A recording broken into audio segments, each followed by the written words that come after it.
Hello everybody and welcome to Dungeons and Drams, where some of your favorite whiskey tubers get together and play Dungeons and Dragons. And I am noticing, Ed, that you are not on your thing, so I'm going to fix you. But that's fine. Other than that, how about Adriana, why don't you start us off since you're on the stream? I'm Adriana. I was in the middle of a step. I'm Adriana and I play TaLin Creek.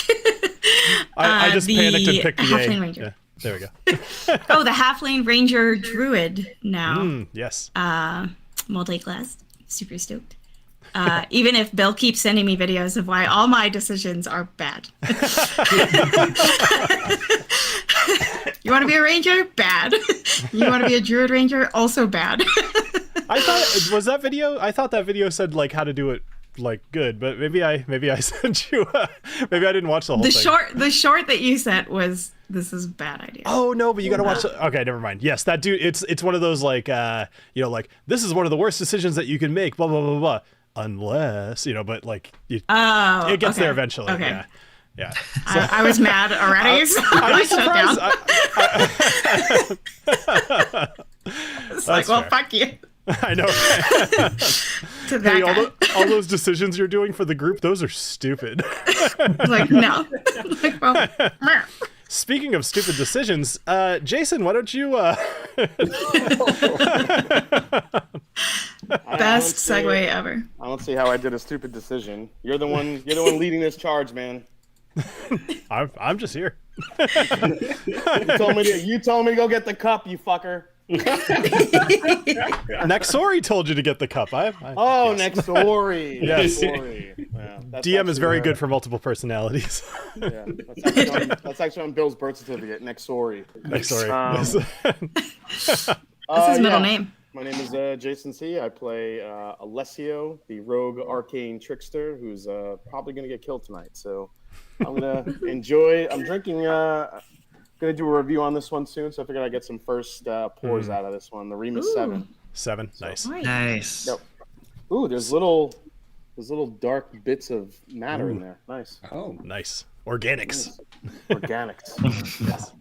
Nice. Consistently a great whiskey. Just all of the releases I've had from them I've liked. There might be a bad one in there, but I haven't had one. Yeah, people have really nitpicked it since the 5 batch because it had like 20-year-old whiskey in it or whatever, but I'm sorry, not 20, but had like 14, 15-year-old whiskey in it. But people don't realize that was actually an anniversary batch, just that MGP, now Ross and Squibb, they really suck at marketing. So nobody knew it was an anniversary batch, and everyone's like, how come the whiskey isn't as old as number 5? Well, that's why. So I'm still mad at them with number 6, putting 2% of the old whiskey and the rest not be that old. I'm like, come on, you just did that to just say that. But no, 7's good. I like 7. I just reviewed it on my channel, so this one we get 6% of the oldest bourbon in the. A little bit better. They learned their lesson. Yes. Awesome. Well, Clifton, what are you drinking tonight? Hello, I am Clifton. My channel is Bourbon Bite. I am playing Knobolas, a half-elf warlock who likes to seduce apparently maybe gnome creatures that we might be fighting tonight. We'll see. But I am, of course, drinking out of my chalice again that I discovered. If y'all missed it last time, I found this at a thrift store for like $3, so very appropriate for Knobolas. I figured I was going to start with Deanston Stout Cast, the Dragon's Milk Stout. I've had this a couple times during D&D, so I figured battle tonight, might as well pull this one out for the hopefully not the last pour that Knobolas sees. Well, considering you've gotten together with an elf, a dwarf, I could certainly see gnomes being up next. We'll try to get you over to Hobblehaven where you'll have your pick. Not gnome. I'm sorry. What was the thing we're fighting? It's a dwarf. Golem. No. Oh, a golem. Okay. Yes. Okay. Yes. Sorry. I mean, you know what? I'm also open to gnomes too. I don't discriminate. Yeah. There's a bit of a height difference, but you can make it work. And Ed, speaking of height, well, no, you and I are the same, but we're tall. That's all right. I was going. Yes. Save me. Hi. Yes, I'm Ed, and I play Agnomeio Banderas, and he's a fighter, a battle master fighter, and I have a red stripe beer, and then beer. and then I have Bimber, actually. Bimber English single malt. This is the King Charles Coronation edition. Hello. Yeah. Ah, It's interesting. Erica fell in love with this when we were in London, and she was like, "Oh, I gotta get a bottle." And so it's kind of fun. It's bourbon and red wine casks. So they make a very, very light it's kind of Highlandy, I guess, single malt. Yeah, but it's very good. Very nice. Cool. And And I have I have a Bimber glass too. Look at that. I'm oh, you coordinated. fancy. I know. No, right? that does look like something that would have been drank out of during the Charles coronation. Right. So, Clifton and Adriana, I'm not seeing you guys getting pulled into the new scene. Is everything in Foundry working for you properly before we get going? Mine It just says game paused. Yep, game pause is yeah, good. I mean- Okay, now you came over. I had to switch it a couple of times. That seemed to fix it. In fact, I hear the music for the first time ever, and I was very blown, very distracted. Wonderful. So, also, real quick, I poured a sample of Lucky 7 into my Mash and Journey Glen to try and give all the good luck vibes to Alessio that I can. And I'm wearing my D&D D20 earrings. Ooh, I like 'em. For all the like positive vibes for you, Alessio. I'm moving your earrings to roll your D20. Like, okay, hold on. Right? That would be so badass. This is how clever Bill is, though, because he gives me. I'm lucky enough to get this ice sword thing, and I'm obviously fighting a guy that's got some fire in him. So I'm thinking, okay, I should use that thing, but I haven't been able to use it once. I have no idea what it does. I'm gonna make all these attacks with it, and Bill's gonna be like, "Oh, sorry, you swung and missed, and you hit yourself. You're frozen for 20 minutes." Why did I turn Canadian halfway through that?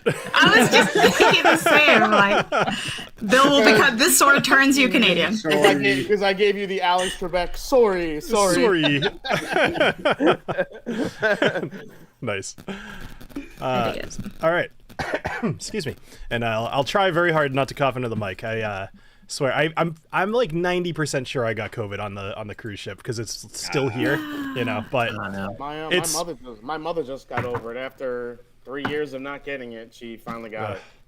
I'm hearing that a lot. A lot of people are getting it now with this latest strain. So be safe, y'all. Yeah. Well. All right.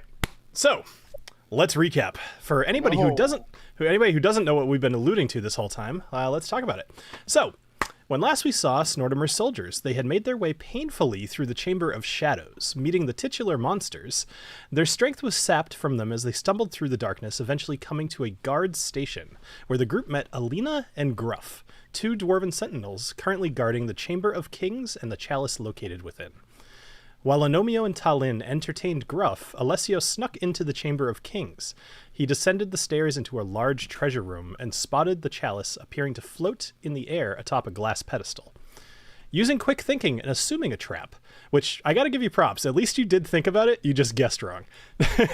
Alessio utilized his mage hand to lift the chalice off the pedestal and bring it to himself.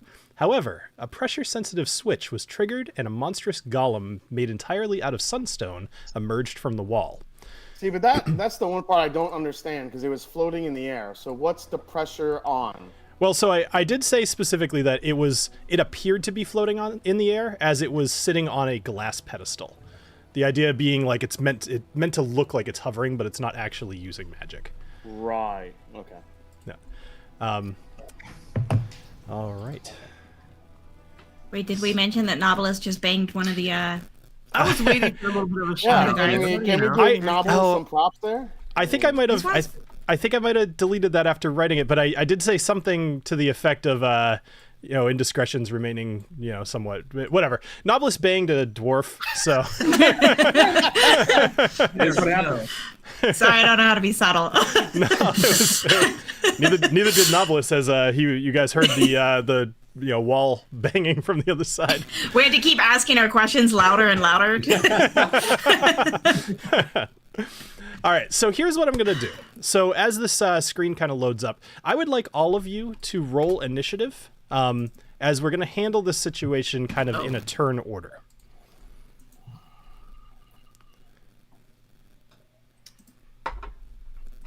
I really don't want to have to hurt these dwarves. I was really enjoying hanging out with these dwarves. So was I. Yeah, you're having a good time.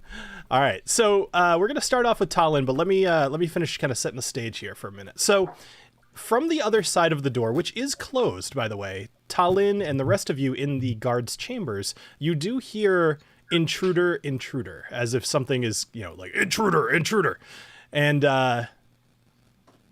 Alessio, you're kind of just stuck standing there with this chalice in your hand, or you could tell me if you want to keep it in the mage hand. Completely up to you. But the golem is barreling down on you at the moment. So Yeah. I'll let the mage hand just kind of hold on to it while the golem, I guess, bears down on it. Probably beats me to death. Perfect. All right, cool. So TaLin, you are going to be up first. You do hear this from the other side, and you do see Gruff and Alina both kind of avert their eyes from you guys over to the door. What are you doing? Okay, so like, there's no pretending you don't hear it, right? Like, So it's pretty blatant. You definitely there is definitely, like, they are meant to hear the alarm in this room. This is right outside that chamber. If something's going on in there, they want to be alerted. So very clearly something's going on. Now, I will tell you that at least as far as they're concerned, their immediate attention is on the door. Nobody's looking at you guys suspiciously yet. That may come, but their initial attention is towards the door.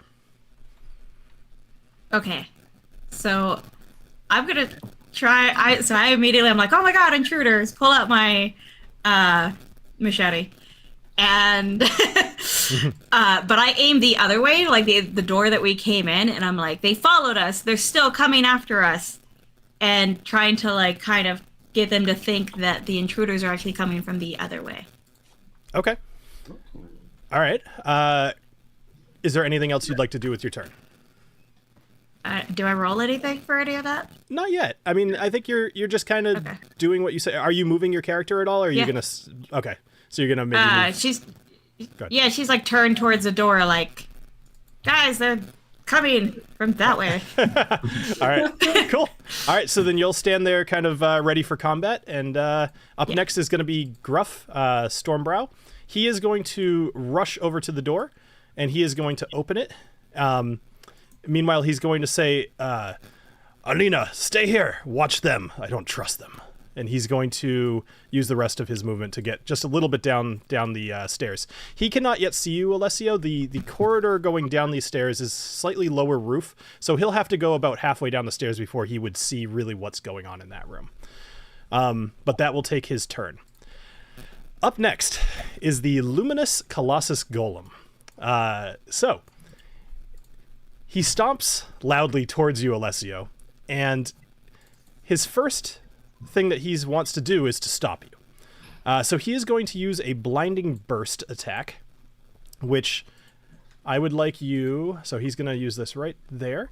I would like you to roll a Constitution saving throw, please, as the entire room illuminates in an extremely bright light, and he's attempting to blind you.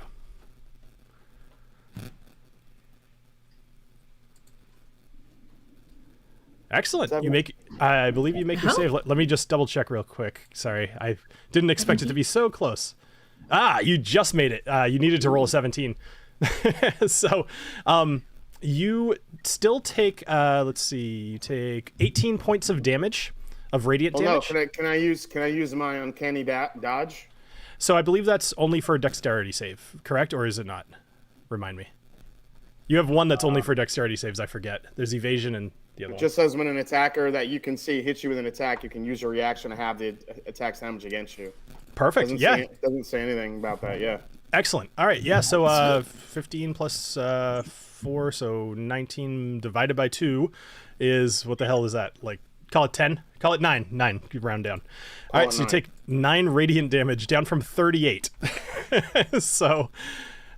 cool. And the room, you see the lights are like kind of blinding off of all of the sunstone in the room. You feel like maybe this room is designed to accentuate that particular attack. Okay. That will be his action, and he is going to use the rest of his turn to kind of move right over to you. Okay, and that will be the end of his turn. All right, up next is Alessio. What are you doing?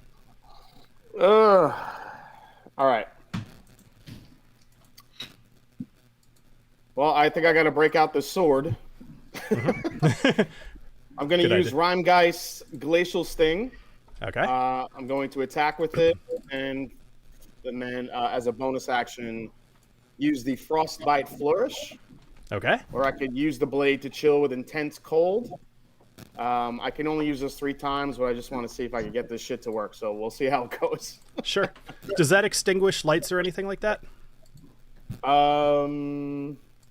No, the freezing defense actually sheds a bright light, but it has to be in freezing cold. Okay. The cold aura, when you draw this weapon, can extinguish all non-magical flames within 30 feet of me. Okay. I don't know. Yeah. So actually, that's kind of what I was going for. So as you draw Rhymegeist out of its scabbard, these 2 braziers stop burning. They completely extinguish, and the room gets a little bit darker. Oh, it's my advantage in the dark. Okay, so let's see here. So he's right in front of me here. Okay, I'm going to try to use some shit. Okay, here we go. So first thing I'm going to do is attack with Rhymegeist Glacial Sting. Okay. Oh, yes. 25. That'll hit. Whoa. Now, do I want to follow that up with the Frostbite Flourish, or do I want to use my bonus action to get the hell out of there and use my... Oh, man. Do I want to use my my cunning action to disengage and, like, hide somewhere? Because I can only use one, right? Correct. Yep.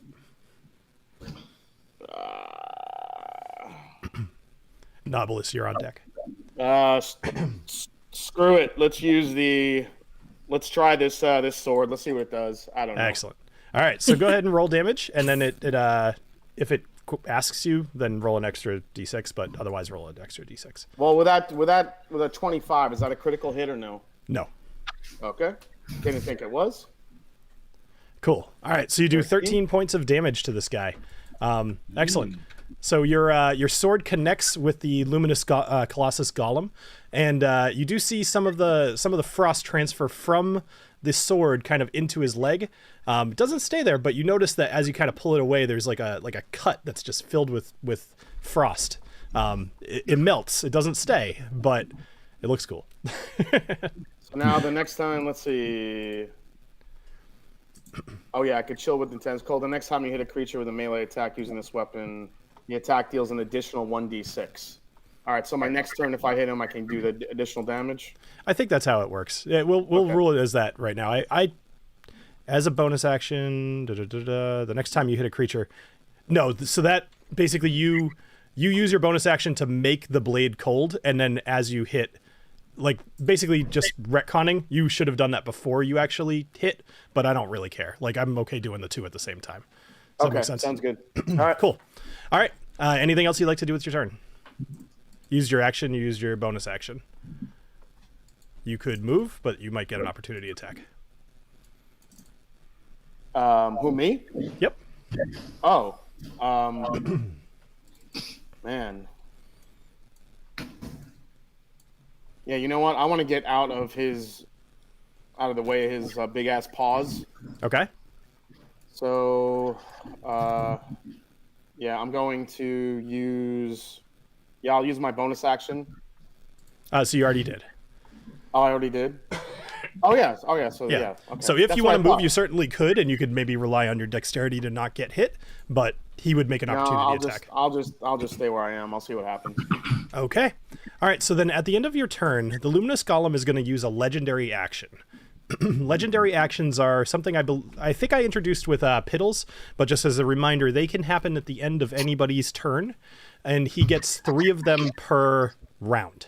What the fuck, dude? Jesus. Wait, per round? Per round. I like how Yes. he's like, you don't have to run away. He may get a bonus action. So if he I'm interacts, I'll stay. if three I'll people, stay. Oh, by the way, he has a legendary action. Just to be fair, and he if can I- use 3 times. if I was like, you should definitely run away, and then he hit you, which he was going to use the same attack, you would have been like, oh, you told me to freaking run away. So, Wait, you know the what? question with Adriana is 3 per round. There's only 4 of us, so that basically means he gets to screw with us. Oh my god. Yeah, it's a way to make yeah, it okay, so, so that's what that means. Gotcha. Okay. Yeah, a single monster can actually be a threat. So he's going to make a I slam do, attack I do against remember you. Piddles kicking my ass with his legendary. All right, so the luminous colossus, he raises his hands above his head and he slams it down, and he manages to miss you as you kind of dart out of the way. He kind of cracks the ground underneath your feet, and the carpet kind of gets embedded down into the marble floor, but you do not take any damage. Okay, well, All right. if he's stuck, I poke him in the eyes real quick. Three Stooges him. And he's like,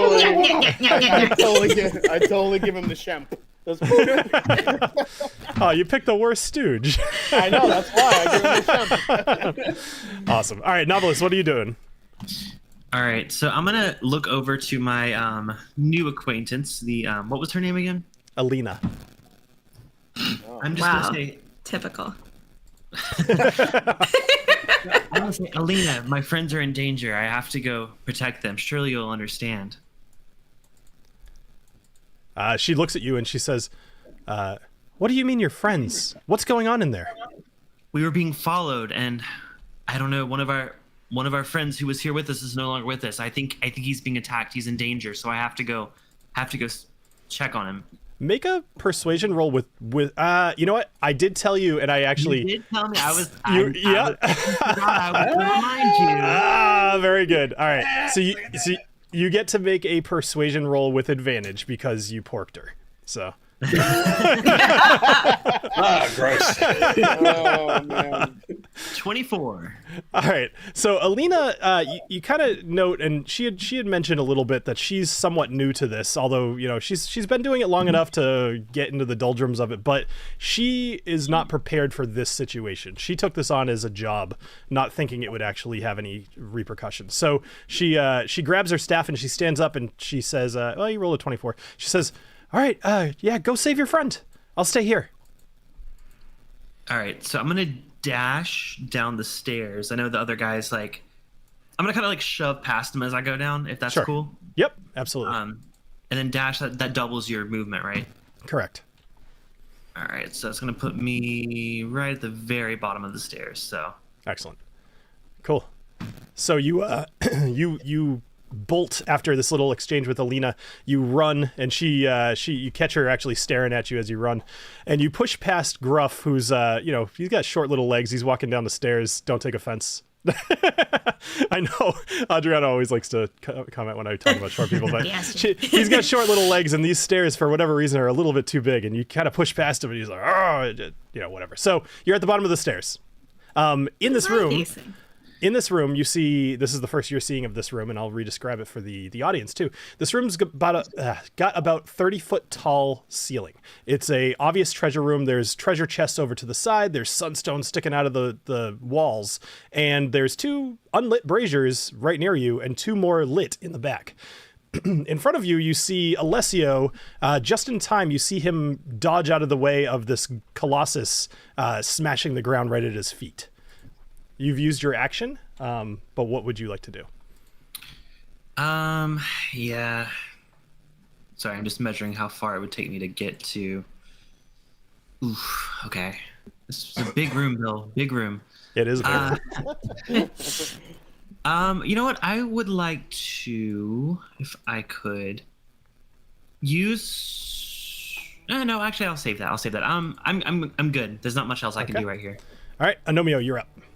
Oh, all right. Well, I take this opportunity to jump upon the table. Of course you do. Yes, he does. When in doubt. Split second, I do like a wah, but then I'm going to. I'm gonna just run. Well, I might as well dash. Mhm. Yeah, I better dash because I am very slow. Little legs. 25 to there. Let's see. I can get to. Okay, I can get to about here. Okay. Oh, Cool. Okay. And so I'm gonna run down to here.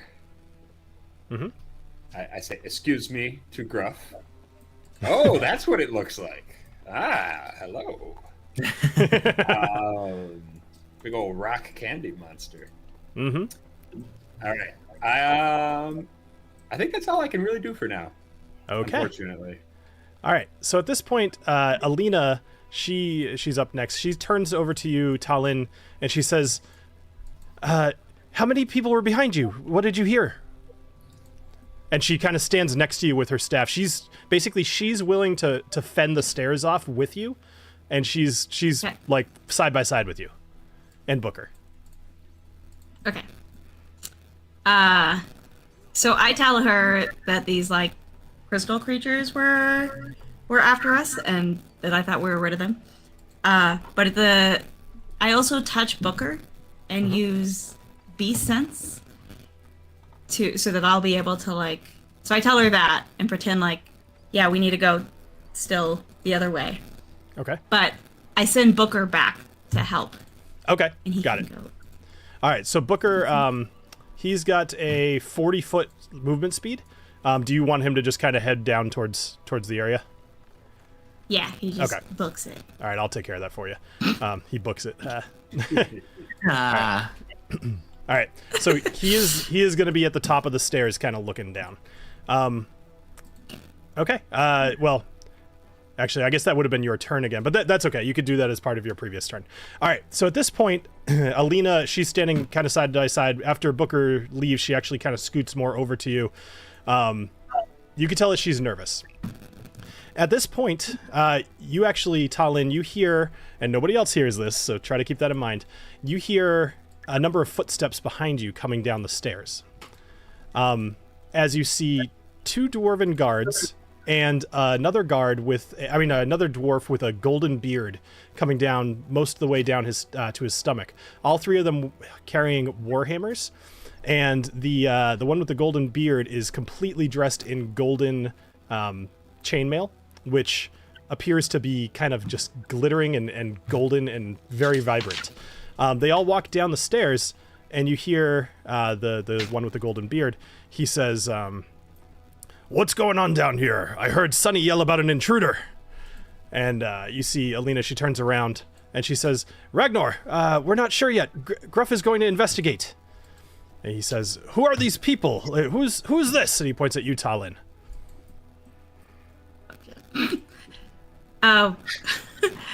I'm here with my friends. We were told to deliver something, and we've been followed by these crystal creatures. So I think this intruder is coming from over here. Crystal. There's no time. What intruder, Alina? What intruders? And she says, "I haven't seen anything. Gruff went down the stairs."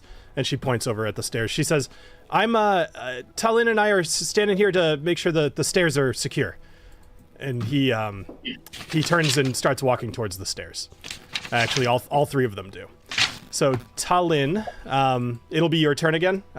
We just kind of had that little interaction, but that doesn't count as your actions, whatever. Okay. So what would you like to do? Okay. So nobody believes me, which is not the most surprising thing ever. You would say it's more that they aren't particularly concerned with what you're telling them.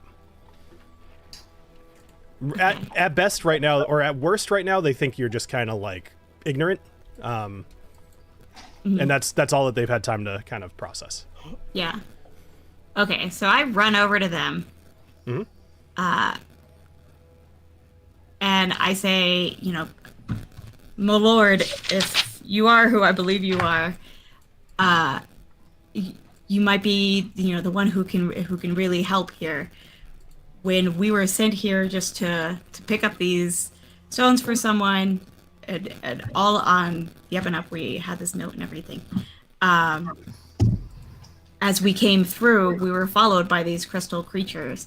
I don't know what they are. I assume they've been sent by y'all to protect this beautiful dungeon that you have here. But only you could command them to stop coming after us. That must be what these intruders are about, that they're coming for us. We did something to make your crystal guardians. So he kind of pushes past you and he says, actually, you know what? Make a persuasion check. Also, are you guys hearing the static on Adriana? A little Okay. bit. After this round, if you could fiddle, I guess. I'm not sure what the issue is, but Okay. yeah. All right. So make a persuasion roll. Oh That'd be no. a 7. A 7's not going to do it. So he pushes past you, pretty like rough. You're very much in his way, and he starts kind of heading towards the stairs.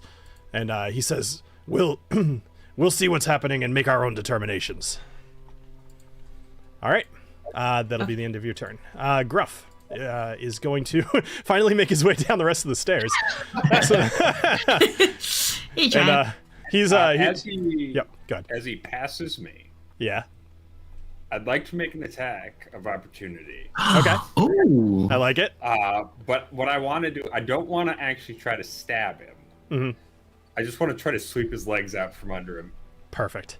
as Okay. he's coming down. Yeah. So let's make an unarmed attack with advantage, because Oh, okay. he does not see this coming.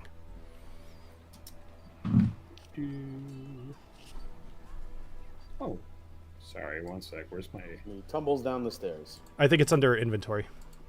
Or Oh, my inventory. Aha! There it is. it totally shouldn't be, but for whatever reason it is. All right. All right. So with advantage. Well, 21 will still hit, but 21. Yeah. all right. So you stick your foot out just as he's taking a step, and he goes tumbling down the stairs, and you see he ends up laying down prone at the bottom, and he takes 8 points of damage, and he kind of looks up, and he is not what's the word? He knows that you did that. It wasn't an accident. It's too obvious. Can I try to intimidate, or can I be like, watch your step? And look at him. Have a nice fall. Yeah. That's like Arnold Schwarzenegger. I use my 80s movie charisma moment. advantage. I mean, you know. I will let you do that on your turn. And Watch then we'll see. Okay. And then we'll see what happens. But for the moment, he fell down the stairs. He is prone. He's going to use the rest of his turn to stand back up, but that's going to be his entire thing. But he is going to, as he's kind of falling down the stairs, and it's definitely loud. Like he's wearing metal armor. It's like crash, crash.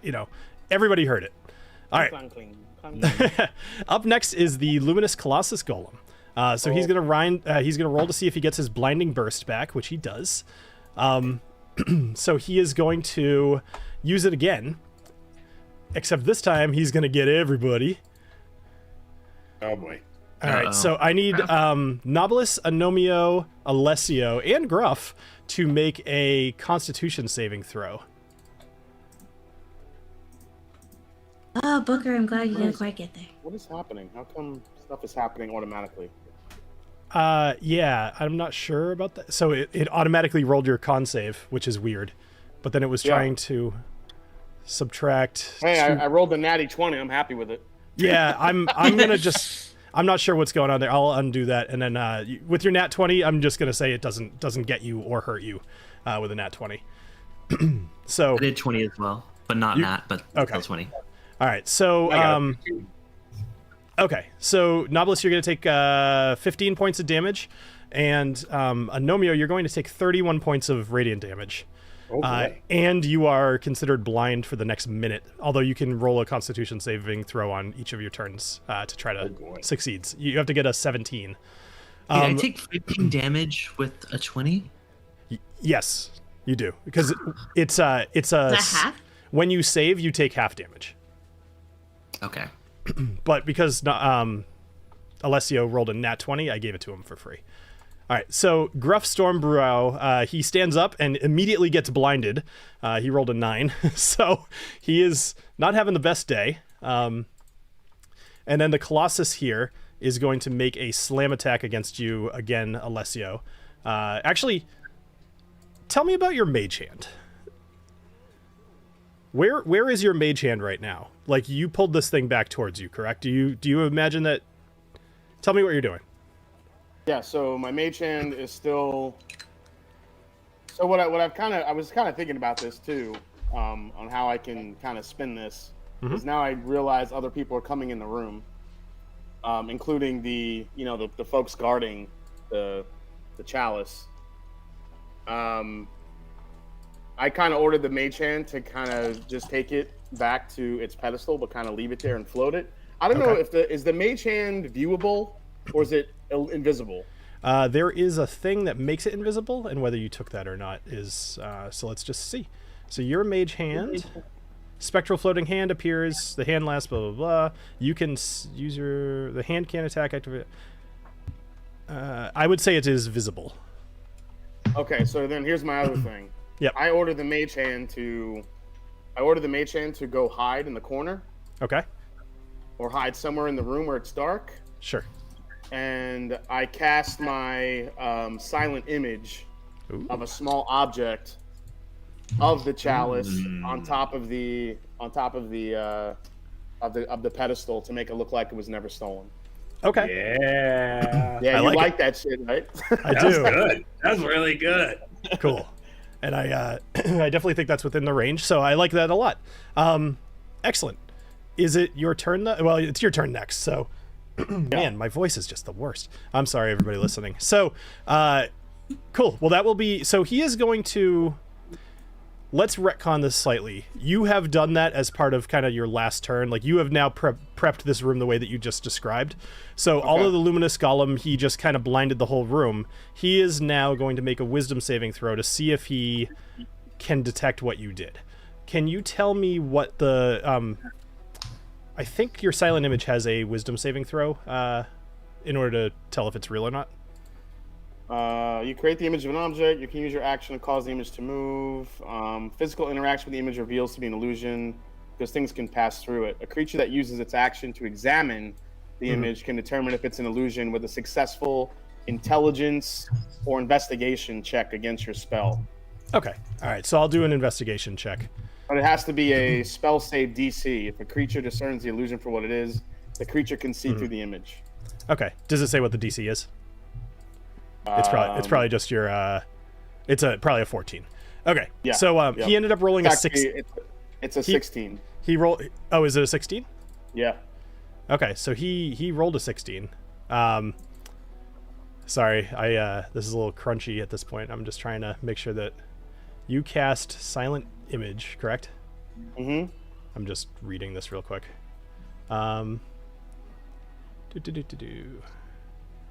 Sorry, I'm the worst tonight. I don't see it, but whatever. Okay, with a 16, so meet or beat. So he does. I'm gonna say hitting it right on the nose. He's gonna go over to investigate it, but he is not. He's going to immediately realize it's not real. Okay, but that does get him away from you. Yes. Okay, cool. That works, I guess. And that's gonna take. I mean, he did his action and he did his movement. And he's not going to do a bonus action this round. So, Alessio, you're up next. All right. Well, I think this is a good advantage here. So while his back is turned and checking things out, I'm going to. I forgot how this works. I haven't used it in a while, but my sneak attack damage. Sorry, let me interrupt you for 1 sec, just to make this make sense mechanically. Let's say you used your action for this turn as your silent image, because you didn't have an action left from last turn. I didn't. Yeah. Okay. So otherwise that's too many. All right. Well, can I use a bonus action to kind of get away from him and hide? Absolutely. Yep. Okay. Absolutely. So you could use your movement to go somewhere dark, and then you could use your bonus action to hide if you'd like. Okay. Yeah. So I'm gonna go into this darker corner over here. Perfect. And hide behind the brazier that's not lit right now. Cool. All right. Excellent. Roll stealth for me, just so we know how hard it will be to find you. And Knobolas, you're up. Stealth is a 19. Okay. Stealth is a 19. Nice. Good to remember. I'm very, very sneaky. You are very sneaky. Yeah. Very sneaky, sir. Very, very sneaky. All right, Knobolas, what are you doing? Oh man, I wish. I mean, I have a plan, but I'm scared that I may not understand this the way that it works. But I guess I'll try it. Tell me what you want to do, and we'll see if we can make it work. I'd like to use my Shadow of Moil. Okay. Which does darken the room, and it also defends me against radiant damage, which I know he's been doing a bit of today. Sure. my concern is, would that like protect me from the radiant damage, or would it just more so? You don't have the 150 gold eyeball. Well, yeah. Yeah, so that's not gonna work.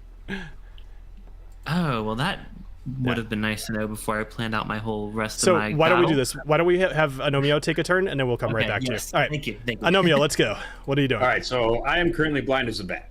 Yep.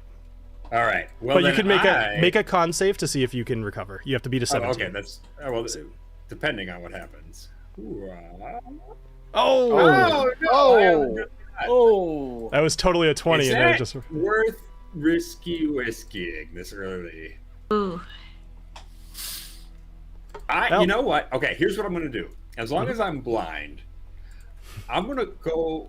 Oh, how easy is it to get back up these steps? I'm new to being blind, so Sure. So I would say you could make your way up the steps, kind of Okay. feeling slowly, but you could get right up to the top of them.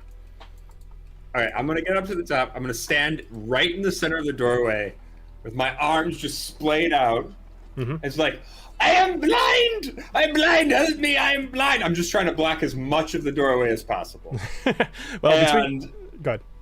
Oh, and I was gonna say, I tried to help, but your giant security monster, the rock candy golem, he blinded me. I'm going to sue you for this. I like it. All right, so let's. Are you trying to intimidate? Are you trying to persuade? What are you trying to do? Performance. Well, I didn't think that far, honestly. I was just trying to keep him from getting down the stairs. All right, But so I guess persuasion, or I guess. you can do persuasion or performance, whichever one you'd like. Okay, cool. 15. All right, and okay, so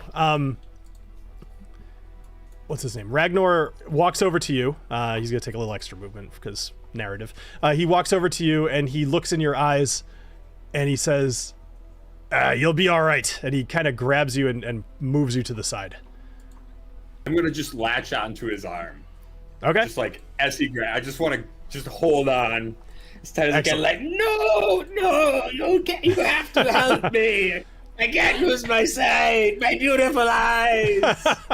Perfect. All right, excuse me. Go ahead and roll a strength check for me as you try to grapple him, unbeknownst to him, and he's gonna make a strength saving throw.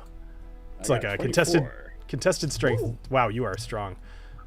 He's pretty strong too, but he rolled a 22.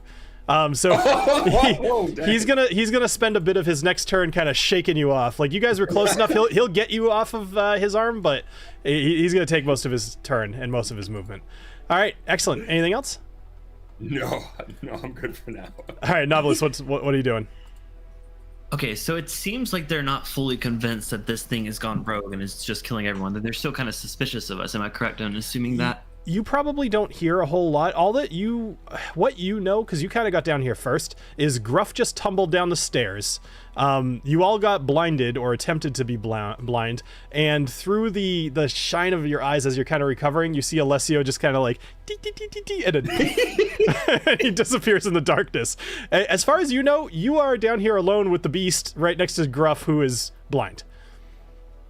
Oh, he's blind. I forgot about that. Right. Great Yeah. to know. I'll try to do what I said before and just tell him to, like, hey, watch your step. These steps are pretty tricky. Just to see if it'll convince him. Convince him of what? that you're that on he his didn't side? get hurt by Agnomeio. Okay. Remember, he thought that he knew that he did that. Okay, sure. Make a persuasion roll. All right. With advantage, right? Because it's Charisma. Oh man, I like it. That's all right. You're still glowing, man. You're like, yeah. 23. Got that big energy. Yeah. All right. 23. So Gruff. So you kind of reach down. You help Gruff up, and you tell him this as you're helping him up. And he seems like now he's a little confused, especially after being blind. Like, he just had a whole lot of chaos in a couple of seconds, and he's willing to think that maybe he's misjudged what's going on. But he asks you. He says, "What is happening down here? I can't see anything. Can you see?" This golem has gone rogue and he's just attacking everyone for no reason whatsoever.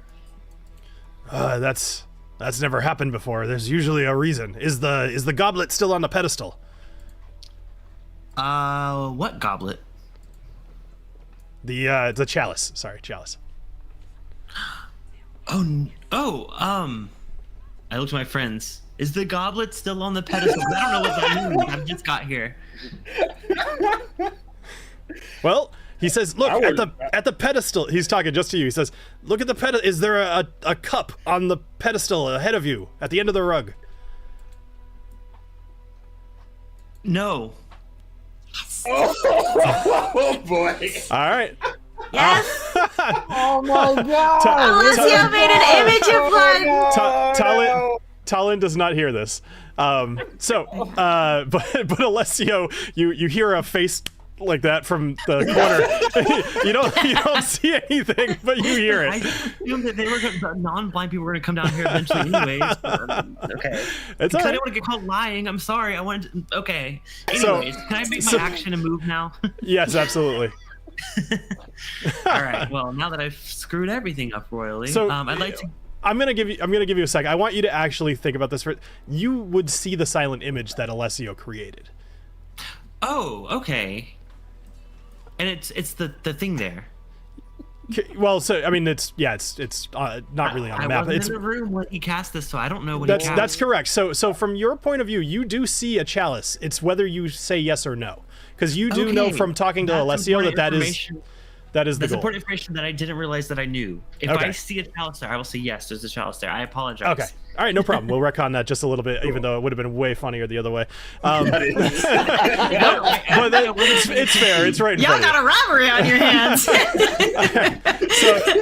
Not to have a mutiny. Yeah. Mutiny. You all should be way more freaked out right now. I think that sneaky guy took it. Yeah. So, all right. He's so in the you corner. He thinks we can't see him, but I see him right there. He's right there. you blast him with your nip a little bit. Yeah. Just like a laser pointer, it doesn't hurt.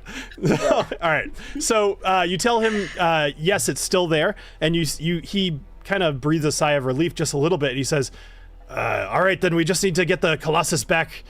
Something's clearly wrong, but we might have to fight it. Are you any good in a fight?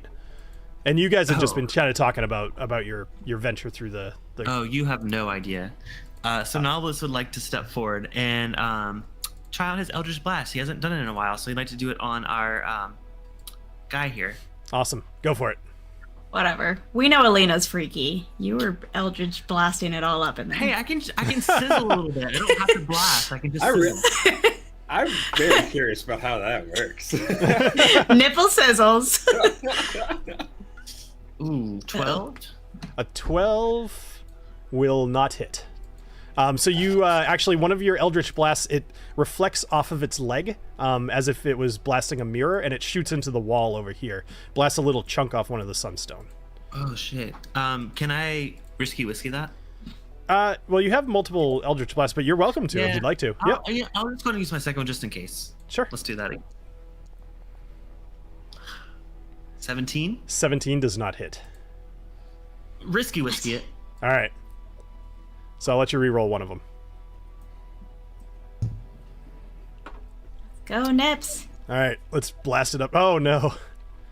15 will not I'm hit. sorry, I need to recharge after my encounter upstairs. It takes me Yeah. a little bit to recharge. That's fair. That's fair. You actually, as you shoot, one of the lasers actually divides in two.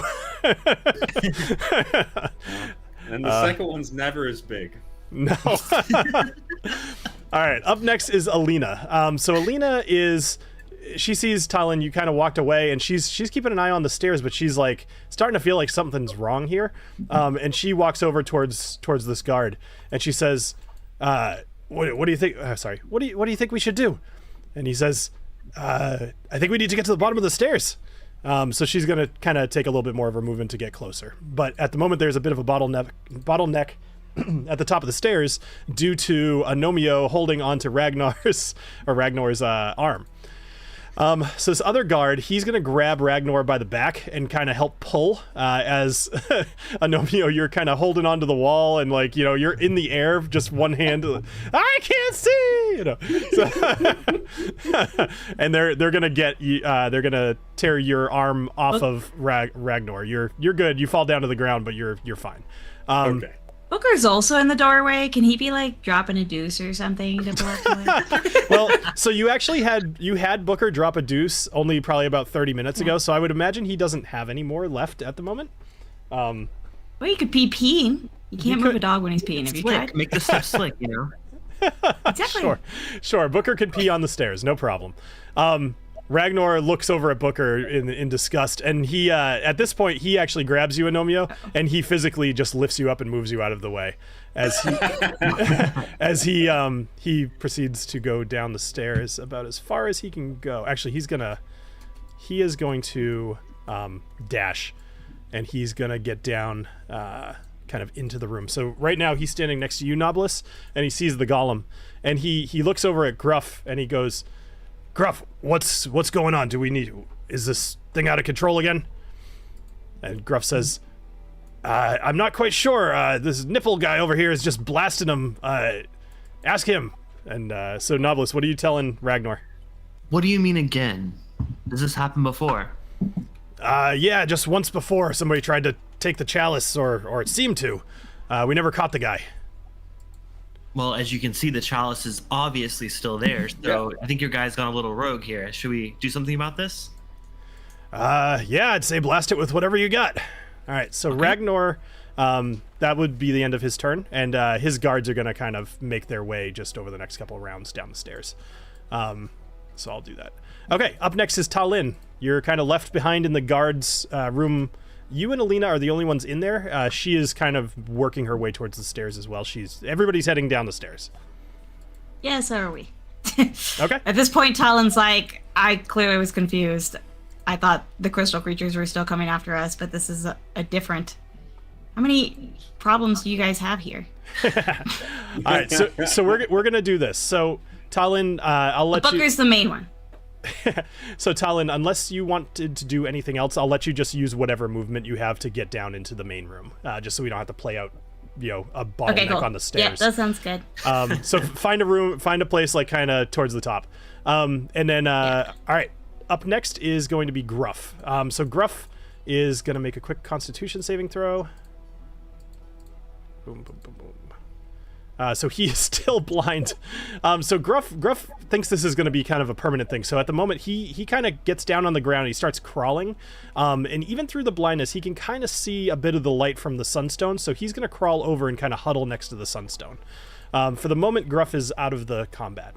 But the Luminous Colossus Golem is just realizing that this chalice is not real. And now he's turning back towards this whole party that he recognizes as intruders. And he says, intruders, need to reclaim the chalice. And he is going to, I'm going to do something with him real quick. He's got a terrible intelligence, but we're going to do a quick ability check. He's a big he has a 4 in intelligence. All right, so he rolled a 13. So that's not smart enough to make any determination as to who has this thing. So what he's going to do is he's going to take a couple steps forward, and he's going to use Magnetic Pulse. So Magnetic Pulse is a move that you guys have not seen yet. However, it's going to only affect this group of people here. So I need you to roll a strength saving throw, and if you roll below a 17, whatever weapon is in your main hand, if it's made out of metal, it is going to fly towards him and stick to his body. Oh, shit. So that would be Gruff, which, poor Gruff. Gruff is just on the ground, and his battle axe, I'm just going to have him automatically fail it. His battle axe goes flying out of his hand, and it sticks to the Luminous Golem. So Knobolas, you do not have a... No, you have the UNT Serpent Bow, which is made out of wood, so you're good. Ragnar, let's see, he's going to make a strength saving throw.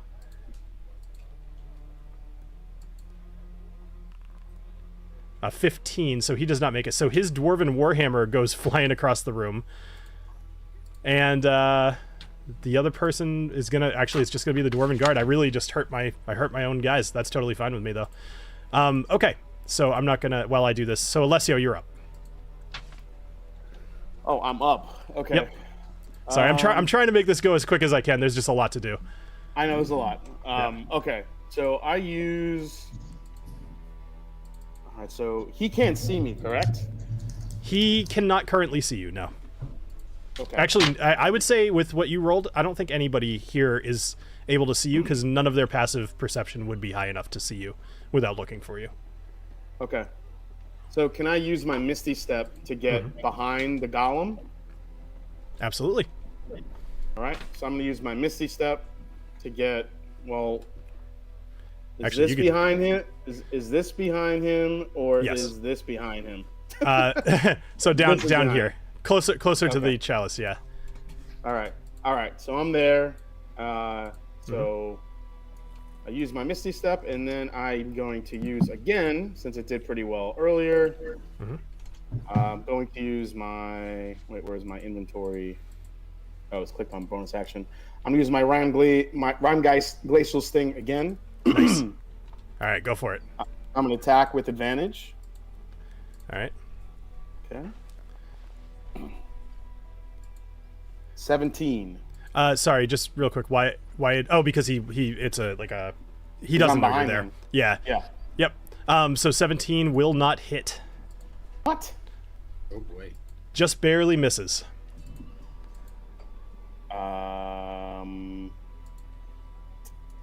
Risky whiskey. That bonus. I might as well. I don't have one of these. Cheers, guys. Let's see. Hopefully this works again. That sneak attack will be beastly if you do it. All right. Here we go. All right. Come on. My guy, Glacial Sting. Attack. Advantage. Come on, baby. 20. 20. A 20 will hit. Yes. All right. So you stab Rhymegeist into the Colossus Golem, and you see frost just erupt from the stab wound, and it's like you're stabbing into a gem, but you see pieces of it kind of shatter off. Go ahead and roll your sneak attack damage.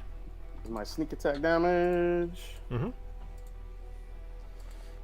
Ooh-hoo-hoo. 18. All right, so you do a grand total of 38 damage to the Colossus Golem. Very good. He now knows you're there again. Awesome. All right, so Knobolas, you are up next, and Alessio, if you could ping on the map where you think your mage hand would be holding the chalice. He is. You just hold the click. But Knobolas, let me know. Okay. In that corner. Okay, so you're holding it way over there. All right, cool. Yep. All right. That's the real chalice, right? Yes, that's the real chalice. And I'll remind you that oh no, mage hand is not concentration. Okay, never mind. So even if you get whacked, your mage hand will be fine. Cool. All right, go for it, Knobolas. All right, well, I'm gonna do as Mr. Goldbeard says, and let's just keep blasting. So we're gonna do some more Eldritch Blasts to our main guy here. Okay. What the heck? I'm just off today. Haven't hit him with a single hit. A 13 will not hit. Ragnar actually kind of nudges you with his shoulder, and he says, "Come on, you could try a little harder than that." And he's going to use leadership, which is going to, for 1 minute, he utters a special command or warning, whatever. He basically told you you're good, and your attack rolls and saving throws, you can add a D4 to it. Nice. So Yep, moving so- forward or including that one? So I would say including that one, but 17 didn't won't help hit. either. So Yeah, okay. But going Alright, forward, like alright. with your second blast, absolutely. And another blast. Oh, And that will be for nobody else that he can see at the moment. Everybody else is no, actually, Alessio, you'll be able to add a D4 to your attacks as well. I like a little extra encouragement. Let's see what happens. Okay. Ooh, right. I didn't even need his D4, but okay. 21. Nice, a 21. And you do 8 points of force damage. Excellent. As you pew pew. I'd like to. I'm gonna move around the room a bit. I'm gonna move over this way. So right about there. Okay. All right. Anything else, Knobolas? Yeah, why not? I'm gonna go ahead and hex him as well. We'll use my bonus action. Perfect. All right. What stat? Wait, sorry, 1 second. Sure. While you're figuring that out, Agnomeio, you're up. Yeah. All right. Well, first of all, I'd like to see if I am no longer blind. Sure. I know. I'm so sorry. Snakes and blindness, apparently. All right. I've got a thing for eyes too. Jeez. All right. So I got a 16. a 16. You needed a 17. Risky whiskey. Oh, Okay. Yes. This guy's a big dude. He's got lots of stuff. All right. So the hex is going Everybody's to do getting additional- drunk to fight this guy. I know. I like it. 18. That'll hit. Sorry, that'll save you. That'll save you. Yep. Yeah. Yes, your eyesight begins to return, and you see down the stairs. There's just a whole mess of dwarves kind of standing at the door, and none of them are holding weapons. Oh. Well, all right then. I am going to run to here. I want to dodge between these guys. Sure. I'm just going to be like, do a little rolling shot with my hand crossbow. Okay. Excellent. And come on. Oh, there we go.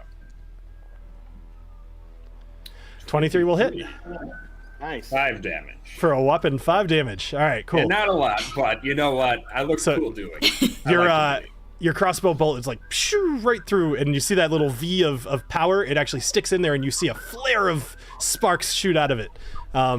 It seems as if that might be a particularly vulnerable spot. Oh, good to know. Then I hold up my crossbow and go. Excellent. All right. Up next is Alina. So Alina is actually going to go. She's going to go run up the stairs. She's going to yell down the stairs. She says, "I'll go get back up," and she's going to run up the stairs and disappear. Okay. The stairs being the ones that you saw in that guard room. All right. Up next is the Dwarven Guard. So at this point, now that the Luminous Golem has gone again, all of the weapons that it was holding, they drop to the ground with a clang, clang, clang, clang. But the Dwarven Guard, Ragnar, and the other Dwarven Guard are all without their warhammers. All right, but that's not going to stop this one from kind of charging at him. So he's going to run his full movement, 25 feet. Whoa. He's going to pick up the warhammer, and he is going to. It's a little crunchy, but I'll do it anyway. He's going to pick up the warhammer and he's going to swing it. 18. So an 18 will hit. There we are. All right. So he swings the warhammer really hard and he knocks a huge chunk right off the thing's knee. And Ragnar actually yells over to him. He says, "Hey, don't destroy this thing. We still need it. Try to subdue it." All right. Up next is Ragnar.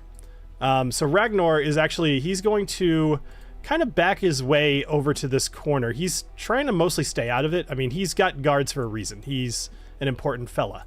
However, as he's walking over that way, I'm going to have him roll a perception to see if he sees the goblet floating in the air. I'm just as inclined to have him walk backwards as walk forwards, and with a 9, he's going to be walking backwards. So at the moment, still nobody knows that this goblet is floating 10 feet behind his head. So Does Mage Hand move? Like, am I misinterpreting? Like, can't Mage Hand move? Oh, it definitely can. If Alessio wants it to move, he's just going to tell me. Just wanted to check there. But for the moment, it's over here. All right, so up next is the last Dwarven Guard. He is also going to run down. He can't quite make it all the way, but what he does do is he grabs Ragnar's Warhammer and he throws it over to Ragnar, and then picks up his, and that's going to be his whole turn. Okay. These guys are not as useful as one would hope. But speaking of not useful, TaLin, what are you doing? Ouch! Ouch! What a burn! But fair. Are you playing with flowers Okay. up there, Druid? Let's go to the burn unit. Yep. Get to the burn I'm weaving a little bow or wreath or whatever the fuck they're called. Yeah, right. So I'm using my bow and arrow like a good little ranger, Ooh. and shooting at this douche. At the same time, I'm telling Booker, sick him. Okay. So Booker is going to be attacking Excellent. So we're doing a double go to try and be useful. Excellent. Since I'm not a very good liar. All right, a 13 will not hit. Uh-oh. So you knock your arrow, and Agnomeio is just kind of like, he's just like, you get like his normal self. So you have to aim around him, and it screws you all up, and you totally miss. He is kind of in the way, typical. Yeah. Yeah, pretty much. So, but Booker is charging. Perfect. And he does have his bracers on. Yep. That do 2d6 cold damage. Yep, absolutely. I don't know how So you can implement attack using his bracers of the Winter Wolf. Okay. Sweet. And I will tell you, at this point, Alessio, you've hit him enough times with your sword. The cold damage doesn't seem to be doing any additional damage. It's just the effect of your sword hitting is kind of cool. Yeah, for sure. Come on, though. 19. A 19 with Booker will hit. Go ahead and roll damage. Okay, what is it? 2d. Sorry, it's not actually built into it, so I'm gonna have to okay. do that. That's weird. Sketch. So I'll fix that another I'm time. trying to Sorry find about the that. little things. Are you doing There anything we other than go. Roll. that? Okay, never mind. You're fast. So that is. Oh. Meh. All right, so you do an Wow. additional. Well, you also get to. I do. You also get to attack with your bite. So because you're sorry. Okay. That's why it's not built into it. The 2 does additional damage if you hit him with your maul attack, did. which you Okay. did. Yes. All right. Cool. So you did Yeah. 2 points, and then 7 points. Will. All right. Cool. Sorry, this is all kinds of 9 points. all over the place. All right. Excellent. There you go. So Booker actually, he kind of goes up on his hind legs, and you see him just kind of claw with his paws, which are kind of, dogs don't do that, right? But as he does this, his like the claws in his toes actually extend, and as he rakes down the side of this colossus, you see frost just kind of emanate from the different scratches, and there's like a burst of blue energy that leaves. Booker looks quite happy with himself. He licks his butt. All right, anything else, TaLin? You have a weird dog. My dog doesn't have worms, okay? No. Talin's looking up recipes for worms. All right. So Gruff is trying to get his eyesight back still, and still failing. Gruff is the worst, which is wonderful because he's literally like a veteran of wars, and he's just, I can't see. So, all right. So Gruff, he's gonna continue to kind of crawl around the side of this, and he's just trying to get in the corner here. The luminous Colossus Golem is currently surrounded by a few different things, including Booker. However, Booker and Alessio were the last one. Actually, all 3 of the people surrounding him hit him recently. Let's see if he gets his Blinding Burst and his Magnetic Pulse back. He does get his Magnetic Pulse back. However, I don't believe I'm going to use that this time. I'm going to use a Slam attack. First, against the Dwarven Guard. He's going to slam, and then it's going to be against Alessio, because Alessio did the most damage. So a 29 will definitely hit for 23 damage to the Dwarven Guard. And up next, Alessio. So he holds his hands up and he slams into the ground, and then he kind of just right back on the other side. A 21 to hit against you, Alessio, for 21 points of damage. But I use my uncanny dodge. Half damage. Absolutely. Perfect. Nice. Excellent. All right. So you're going to be... That is, so what's the total now? That was... 10. 10 damage. So 10. Got it. Yep. Cool. Okay. Awesome. All right. So that will end his... attacks, but now he's gonna roll another perception check to see if he can see the chalice, because that's pretty much all he cares about. That's all he's designed to care about. A 12 will not do it. Man, for that being his only job, he kind of sucks at it. All right, Alessio, you're up. So your head is ringing at the moment. You just got bashed across the head by essentially a rock, and you kind of stand back up and shake it off. And what would you like to do? Like, Motorboat.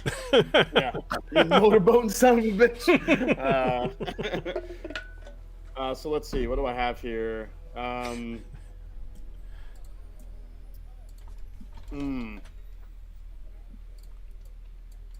if I'm, let's see. There's nobody else I want to kind of hit on the same wavelength. So Javelin of Lightning is not really going to do me any good.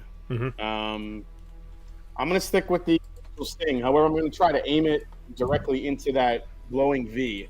All right, cool. That'll if you're aiming directly for that, I will give additional damage, but it will be one AC harder to hit. So you'll have to roll a 19. So it's your decision. Yeah, I mean, all right, yeah, let's go for. I mean, 18, 19. Yep. That's got to roll some good here. Cool. Go for it. I thought this And guy was a 17. Nope, he's got an 18. Almost 20. I saw it. So you know what, guys? You- I've been rolling pretty good tonight. That was a shitty roll, though. Do you still have your risky? No, he used No, it. I used it Damn. already. So actually, thank you, Russell. Alessio, you have advantage on that because flanking. Oh, okay. Oh. Thank you, Russell B. Good call, Russell. You Reza. All right. So... Russell B, Russell B, Russell. Oh boy. 28. Well, I guess you could roll 2 more. That's fine. All right, we'll do the crit because it's way more exciting. That's totally fine. All right, go ahead and roll your damage and tell it it's a crit, and then roll your sneak attack damage and tell it it's a crit because you had advantage on that attack, which means you get to roll your sneak attack. Wait, with so I crit. roll my So my critical hit on my glacial sting first. Correct. Yep, and then you do a critical hit on your other one. Sneak attack. All right, 25 damage. Whew. Yeehaw. And This then might do it. He's sneak looking like he's pretty hurt at this point. You're seeing just chunks of stone falling off of him with every. Oh my god, that's a lot of dice. Whoa, what was that? 10d6. 45? Alessio, Ah, tell me how you kill the luminous Colossus Oh, Golem. baby! He survived! and then a snake comes out of nowhere and bites Alessio in the butt. Still snakes. All right, Alessio. Snake bites my ankle, I'm down. All right, what are you doing to this guy? Alright, so the glacial sting, since I'm kind of flanking him, I kind of aim right through his body into that V. Yep. And then from the front side, everybody just sees that red V turn to an ice blue.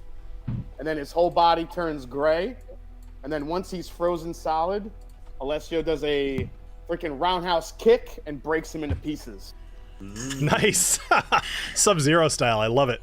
All right, so Sub-Zero style, baby. the luminous Colossus Golem tumbles to the ground, shatters as you essentially kick its legs out from underneath it, and they shatter. And we are now out of combat. However, Oh my god. this is a good however. However, you are Okay. still surrounded by a number of dwarves who have a lot of questions at the moment. At the moment, your chalice has still not been discovered. It is very much in the dark because those braziers are off. Alessio, since you just did the honors, I'll give you kind of the first stab at this. What would you like to do? Well, first I apologize. Sorry we had to kill your defender, but I came down to look at the chalice, and I guess I got too close, and he jumped out and attacked me. If not for my crew here and you guys' help, I might be dead. All right. So Ragnar Goldbeard kind of emerges back out of the shadows here. He's holding his warhammer, and he actually looks very impressed by you. He kind of looks back at Agnomeio and TaLin, who's on the stairs still, and then he looks down at you, Knobolas. He says, "I can see that you've got yourself quite a crew here. A very seemingly good one. I mean, that's no easy opponent to defeat. Tell me, what is your name?" And he kind of walks over to you. My name is Alessio Morte. Alessio Morte, a name I will not soon forget. And he goes around the room and he asks all four or the other three of you what your names are. Are you guys being truthful or saying something different? Yeah, I'll be truthful. Noro never misses an opportunity to introduce himself. This is true. So Ragnar actually does respond. He says, "I have heard of Noro, of Hobblehaven. I've heard of the Oh. exploits of Noro. Yes. I have a book, I believe, in my library on the subject of Noro. People, You don't say. people appear Do you to want to have sign it for him? Just give him a signed copy. Just back upstairs. We should totally do that. Yes, of course. Would you like me to go and sign it for you? Hooray, I love Talin's the like, you've got a book? I love So Ragnar actually. I love the God. marketing. It's perfect. So Ragnar actually he motions for his guards to kind of come with him, and he says he whispers something to them, just kind of like let's find a way to clean up this mess. And he looks. Are you still got the chalice up on the pedestal? I would assume with a silent image. How long does that last?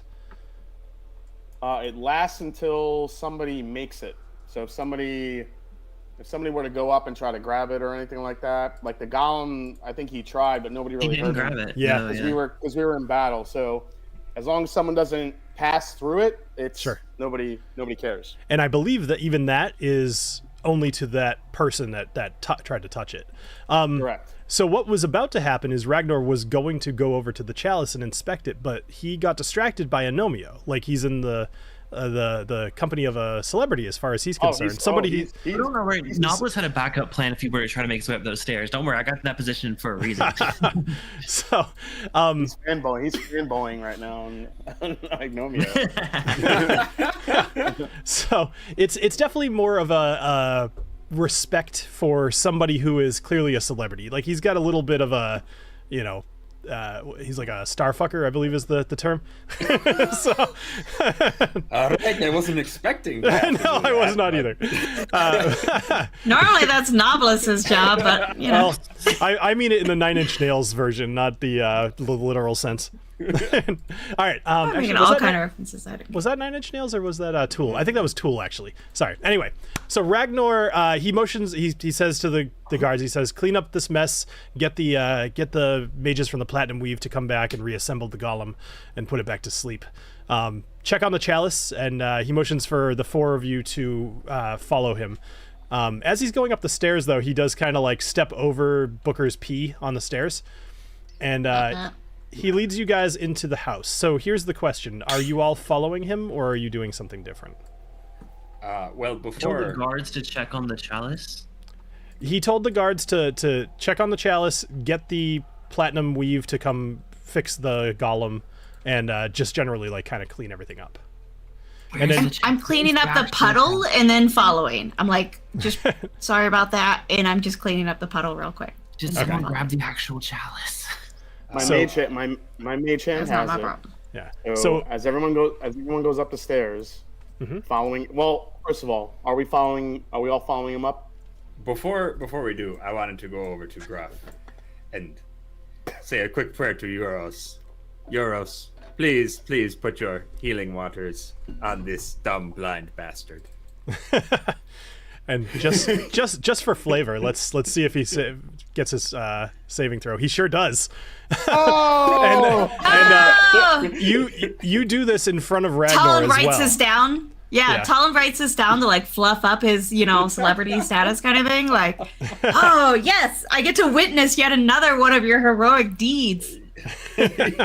So Ragnar actually goes from interested to very impressed, and now he's almost giddy having you kind of follow him. He's like thinking like, I'm gonna get to hear about the exploits of Agnomeio with a G. All right, so Can Knobolas stay downstairs?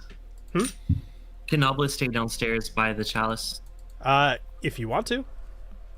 Yeah. What are you to what end? I'm just out of I kind of curiosity. want to just like go up to him like, wow, it's so beautiful. Like, I just want to like kind of work my way towards it and see what the guards, how they react to me walking towards it.